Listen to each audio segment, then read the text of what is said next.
ఏలూరు జిల్లా పెదవేగిలోని oil form processing కర్మాగారం private పరం కానుందన్న వాదన రైతుల్లో ఆందోళన రేకెత్తిస్తోంది. రాష్ట్రంలో ఆయిల్ ఫెడ్ కు చెందిన ఏకైక కర్మాగారం ఇది. 3 దశాబ్దాల క్రితం ఏర్పాటు చేసిన ఈ యూనిట్ కాలం చెల్లిన యంత్రాలతో కునారిల్లుతుంది. ప్రస్తుతం ఆయిల్ ఫామ్ పంటకు మద్దతు ధరను ఈ మిల్లే నిర్ణయిస్తుంది. ఆయిల్ రికవరీ తక్కువగా ఉందన్న సాకుతో ప్రభుత్వ నోడల్ ఏజెన్సీగా ఉన్న ఈ మిల్లును ప్రైవేట్ పరం చేయాలని ఆలోచన చేస్తున్నారు. ఇలా చేస్తే తామంతా రోడ్డున పడ్డట్లేనని రైతులు వాపోతున్నారు. ఉమ్మడి పశ్చిమ గోదావరి జిల్లాలో 1992లో పెదవేగి మండలం పెదవేగిలో గంటకు టన్ను సామర్థ్యంతో పామాయిల్ ప్లాంట్ ఏర్పాటైంది. ప్రస్తుతం ఏలూరు, కాకినాడ జిల్లాల్లోని 5 మండలాల నుంచి గెలలు ఇక్కడకు తెప్పించి ప్రాసెస్ చేస్తున్నారు. ఈ ప్లాంట్లో వచ్చే నూనె శాతం ఆధారంగానే ఆయిల్ పామ్ గెలలకు ధరలు నిర్ణయించి రైతులకు సొమ్ము చెల్లిస్తున్నారు. రాష్ట్రంలోని 13 ప్రైవేట్ ప్లాంట్లు కూడా దీనినే ప్రామాణికంగా తీసుకుంటున్నాయి. గంటకు 24 టన్నుల క్రషింగ్ సామర్థ్యంతో 6 కోట్ల వ్యయంతో 2019లో పెదవేగి ఆయిల్ పామ్ యూనిట్ను ఆధునికీకరించారు. తర్వాత ఏనాడూ పట్టించుకోలేదు. దీని పరిధిలో ఉన్న పలు ప్రైవేటు మిల్లులు అధునాతన యంత్ర పరికరాలతో గంటకు 30 నుంచి 60 టన్నుల క్రషింగ్ సామర్థ్యంతో ముందంజలో ఉన్నాయి. ఆయిల్ ఫెడ్ మిల్లు మాత్రం అతి కష్టం మీద 400 టన్నులు క్రషింగ్ చేస్తోంది. పాత యంత్రాలు కావడంతో ఓఈఆర్ తక్కువే వస్తోంది. తెలంగాణలోని మిల్లుల్లో ఓఈఆర్ 19.32% వస్తూ ఉండగా పెదవేగి మిల్లులో అది అత్యల్పంగా 17.32%గా ఉంది. దీన్ని సాకుగా చూపి ఈ మిల్లును ప్రైవేట్ పరం చేసేందుకు ఇప్పటికే ప్రయత్నాలు జరుగుతున్నట్లు రైతులు ఆరోపిస్తూ ఉండగా మిల్లు పరిధిలోని లింగపాలెం మండలం, ఉమ్మడి తూర్పుగోదావరి జిల్లాలోని కిర్లంపూడి, ఏలేశ్వరం, ప్రత్తిపాడు మండలాలను తప్పించి కేవలం పెదవేగి మండలాన్ని మాత్రమే ఉంచడం రైతుల వాదనకు బలం చేకూరుస్తుంది. ఇప్పుడు ఈ ఫ్యాక్టరీని ప్రైవేట్ పరం చేస్తారు అని చెప్పి వార్తలు వస్తా ఉన్నాయి కదా 2-3 నెలలుగా. ఈ మధ్యకాలంలోనేమో మరి పెదవేగి ఫ్యాక్టరీకి ఒక పెదవేగి మండలం ఒకటే ఉంచి ఈ ఫ్యాక్టరీకి సంబంధించినటువంటి లింగపాలెం మండలాన్ని, ఈస్ట్ గోదావరిలో ఉన్నటువంటి 3 మండలాలు కూడా ప్రైవేటు వ్యక్తులకు అప్పగించడానికి ప్రయత్నం చేస్తున్నట్టుగా మాకు తెలుస్తూ ఉంది. అది కాకుండా 30-40 సంవత్సరాల నుంచి మొక్కలు పెంచి మరి ఈరోజు ఫలసాయం వచ్చే స్థాయిలో మరి ఆ మండలాలని వేరే వ్యక్తులకు ఇచ్చి ఇవ్వటం అనేది చాలా అన్యాయం అని చెప్పి రైతులు భావిస్తూ ఉన్నారు. ఈ విషయంలో మేము మరి ముఖ్యమంత్రి గారిని కలిసి కూడా విజ్ఞాపన చేస్తాము. మన ఆంధ్ర రాష్ట్రంలో 14-15 ప్రైవేట్ ఫ్యాక్టరీలు ఉండగా మన ఆంధ్ర రాష్ట్రంలో ఒక పెదవేగి మండలమే గవర్నమెంట్ ఫ్యాక్టరీ నిర్వహిస్తుందండి. ఇది ఎప్పుడు ఆయిల్ కంటెంట్ తక్కువ వస్తుందని దీన్ని ప్రైవేటీకరణ చేయాలని గవర్నమెంట్ దృష్టిలో ఉన్నది.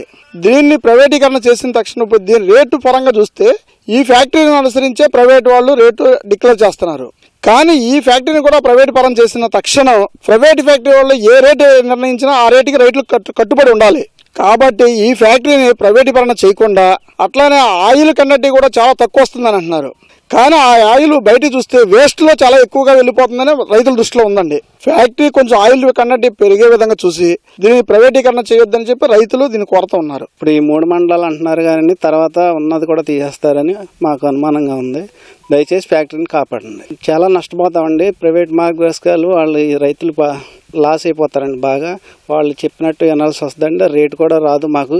వాళ్ళు నిర్ణయించిన కాడికి అమ్ముకోవాల్సి వద్దు. మేము ప్రభుత్వ పరంగా ఉంటే ప్రభుత్వంతో ఫైట్ చేయగలం కానీ ప్రైవేట్ వాళ్ళతో మేము ఫైట్ చేయలేము. ఫ్యాక్టరీ ఉన్న లాభాల్లోనే ఉందండి. ఫ్యాక్టరీ దగ్గర నిధులు కూడా ఉన్నాయండి. కాకపోతే కట్టుకోగల కెపాసిటీ కూడా ఉందండి. కానీ ప్రభుత్వం సహకరివ్వాలండి. ఆయిల్ పామ్ గెలలకు ఉండే మట్టి, ఇసుక క్రషింగ్ యూనిట్లో పడి యంత్రాల సామర్థ్యం తగ్గుతుంటుంది. దీనికి పరిష్కారంగా ప్రైవేటు మిల్లుల్లో ప్రతి 2 నుంచి 3 ఏళ్లకొకసారి క్రషింగ్ యూనిట్లను కొత్తవి ఏర్పాటు చేసుకుని ఓఈఆర్ శాతం తగ్గకుండా చూసుకుంటున్నాయి. ఆయిల్ ఫెడ్ మిల్లుల్లో మాత్రం 15 ఏళ్ల నాటి క్రషింగ్ యంత్రాలతోనే నెట్టుకొస్తున్నారు. వాటితో ఓఈఆర్ శాతం తగ్గి రైతులు నష్టపోతున్నారు. ఈ మిల్లు ద్వారా నెలకు 70 నుంచి 80 లక్షల ఆదాయం వస్తున్నా నిర్వహణకు మాత్రం నిధులు విదల్చడం లేదని రైతులు చెబుతున్నారు. ప్రైవేటు సంస్థలు నిర్వహణ కోసం ఏటా 3 నుంచి 4 కోట్ల మేర వెచ్చిస్తున్నాయి. ప్రభుత్వ మిల్లుకు మాత్రం నిర్వహణ వ్యయాలు విడిభాగాలన్నింటికీ కలిపి 1 కోటిలోపే ఖర్చు చేస్తున్నారు. ఏటా ఒకసారి ఓవర్ హాలింగ్ చేయాల్సి ఉన్నా 6-7 ఏళ్ల నుంచి దాన్ని విస్మరించారు. అయితే తెలంగాణలో ఆయిల్ ఫెడ్ రోజు రోజుకి అభివృద్ధి అవుతా ఉన్నది. అసరాపేటలోనే కాకుండా అప్పారాపేటలో కూడా oil fed Telangana oil fed కర్మాగారం నిర్మాణం జరిగింది. పెదవేగి ఆయిల్ ఫెడ్ కర్మాగారం మాత్రం పాత మిషనరీతోటే అదేవిధంగా నడుస్తా ఉన్నది. ఉన్నది. అయితే 2019లో కొంత ఆధునీకరించామని చెప్పినా అది అందులో దాని క్రషింగ్ సామర్థ్యం మాత్రం ఏం పెరగలేదు. దీంతోపాటు ఓల్డ్ మెషినరీ ఉండడం వల్ల ఆయిల్ రికవరీ శాతం కూడా చాలా తక్కువ వస్తూ ఉన్నది.